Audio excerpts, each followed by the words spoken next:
Après avoir passé 5 mois avec le PlayStation VR 2 de chez Sony, je vais pouvoir enfin vous donner mon retour d'expérience, ce que j'ai pensé de ce casque. Nous immerge-t-il dans un nouveau monde lorsqu'on vient jouer à des jeux compatibles comme Gran Turismo ou Horizon? Mais surtout, est-ce qu'il vaut ces 620 €? Le boxing de ce casque est assez rapide puisqu'on y retrouve le casque, bien entendu, avec également les manettes. Le design de ce casque est, je trouve, bien réussi. Il est assez confortable à poser sur la tête. Il n'est pas trop lourd, dû à sa conception avec des matériaux assez légers, comme du plastique notamment. Et je trouve que même au niveau du nez, il vient pas agripper ou même poser beaucoup de poids sur le nez, étant donné qu'on a aussi un bandeau au-dessus, au niveau du crâne, qui répartit le poids. Donc je trouve qu'au niveau ergonomie, Sony ont bien géré leur coup. Les manettes sont également assez ergonomiques, je trouve. Tout ce qui est positionnement des boutons ou même des joysticks, ça tombe bien sous les différents doigts. On a plusieurs réglages pour venir adapter ce casque à notre visage. Donc on a un bouton sur le dessus qui va venir ajuster juste les lentilles en profondeur. On a également cette partie-là qui va venir ajuster derrière le crâne cette fois-ci. Je trouve que Sony a bien géré son casque, car avec ces deux réglages, on a vraiment la possibilité d'ajuster notre casque à notre crâne. Imaginons qu'on ait un gros crâne ou un petit crâne, ça pose pas de souci et on arrive assez facilement à bien l'ajuster. Lorsqu'on branche ce casque pour la première fois, on doit configurer notre eye tracking. Donc on a un petit jeu à faire ou avec nos yeux où on doit suivre des points un peu à la même manière que l'Apple Vision Pro. Ensuite, on doit mapper notre pièce, donc faire un scan de notre pièce pour que, imaginons qu'on après on se retrouve totalement immergé dans notre jeu pour pas qu'on puisse se cogner partout sur les meubles, sur les armoires, etc. En ce qui concerne les menus et les options de paramétrage, on n'est pas tellement perdu puisque c'est carrément les mêmes que lorsqu'on joue à un écran classique avec la PS5. Sony a bien équipé son casque car on y retrouve deux écrans 4K OLED à taux de rafraîchissement qui peut monter jusqu'à 120 Hz. On a également le suivi oculaire que je vous parlais juste avant. Sony ont été vachement malins sur leur casque parce qu'ils ont intégré des retours haptiques, mais pas uniquement sur les manettes, aussi sur le casque. Lorsqu'on vient jouer à des jeux comme Gran Turismo par exemple, quand on vient se cogner à gauche d'une voiture ou même du circuit, on va avoir une vibration qui va venir sur le côté gauche du casque, et idem pour le côté droit. Si on vient heurter une voiture du côté droit, le casque va venir vibrer du côté droit. Donc moi personnellement, j'ai vraiment bien aimé ce concept. Ça rajoute vachement une expérience immersive en plus. Ce que je trouve encore plus malin, c'est l'intégration de l'audio. Pas comme l'Apple Vision Pro cette fois-ci. Là, on a directement des écouteurs qui sont intégrés au casque. Et le fil ne mesure que, on va dire, 5-10 cm. Et il faut juste venir l'intégrer à son oreille. Et voilà, en termes de câble management, on peut pas faire mieux. Pour rentrer un peu plus dans la partie immersive et vraiment concrète de ce que j'ai pensé de ce casque. Alors, je vais pas vous mentir que j'en attendais un peu plus de ce casque. Je trouve que donc voilà, la qualité reste quand même tout à fait correcte, mais je dois vous avouer que j'avais pas vraiment testé d'autres casques VR avant, donc je savais pas vraiment voilà la qualité, qu'est-ce que ça allait vraiment donner. Mais ce que je pense sincèrement, c'est que la qualité, ça reste quand même un petit peu flou. C'est pas aussi net que mon écran Asus quand je joue à Gran Turismo par exemple.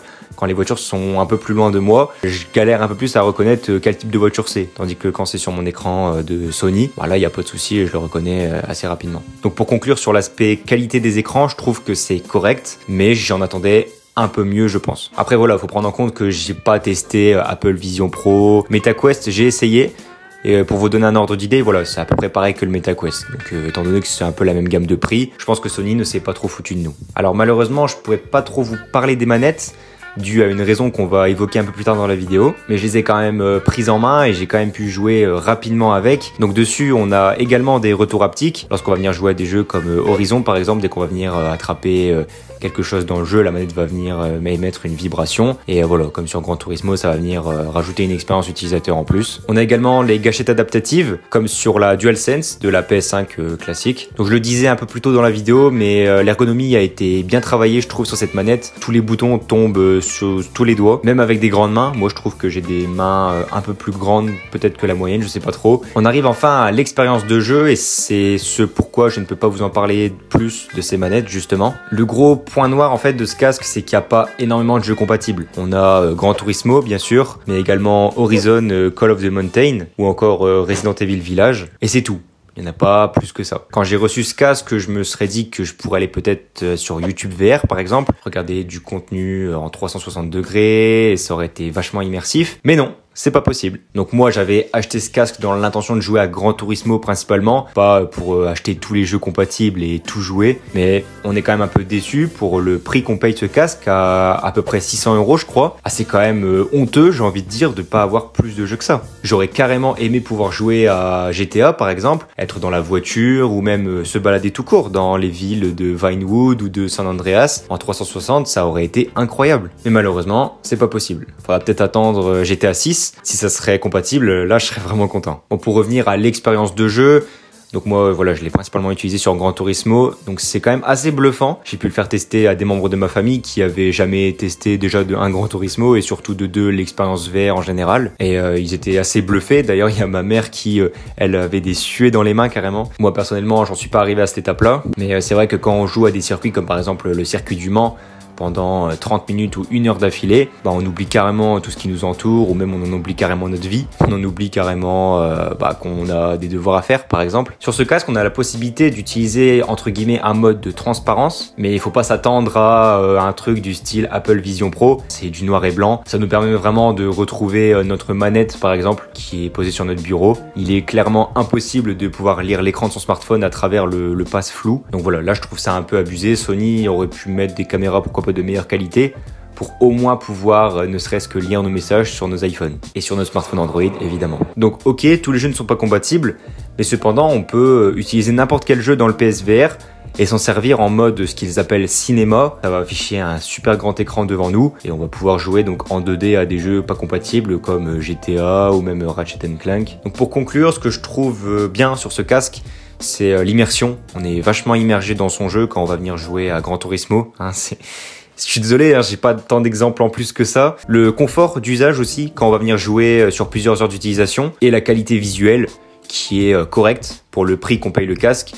Mais voilà, si c'était un peu plus cher, j'aurais un peu plus de mal à vous le conseiller, car je trouve que c'est relativement flou dans des zones un peu plus détaillées. Comme je vous disais, s'il y a une voiture loin de moi dans Gran Turismo, je vais un peu plus avoir du mal à la distinguer. Et les points faibles, le prix, parce que il est à peu près à peu près 600 € je crois, je sais plus exactement. C'est quand même assez cher pour un casque, même si quand on regarde des MetaQuest 3 ou encore pire Apple Vision Pro, mais là on s'en éloigne carrément, ça reste quand même assez cher ce type de produit et je suis bien conscient que c'est pas tout le monde qui peut s'acheter ce genre de choses. Ce qui peut être aussi assez dérangeant, mais ça on pouvait pas faire autrement, c'est le fait que ce casque soit filaire pour ne pas rajouter du délai ou encore même une perte de qualité. Et d'un côté, moi le câble il ne me dérange pas tant que ça, mais c'est vrai que pour certains qui ont leur PlayStation un peu plus loin de leur lit ou de leur bureau et qui souhaiteraient se reculer pour jouer dans leur fauteuil ou même dans leur lit, ça peut être vachement problématique. Après le câble reste quand même long, il n'y a pas de souci, il doit faire 2 mètres je crois,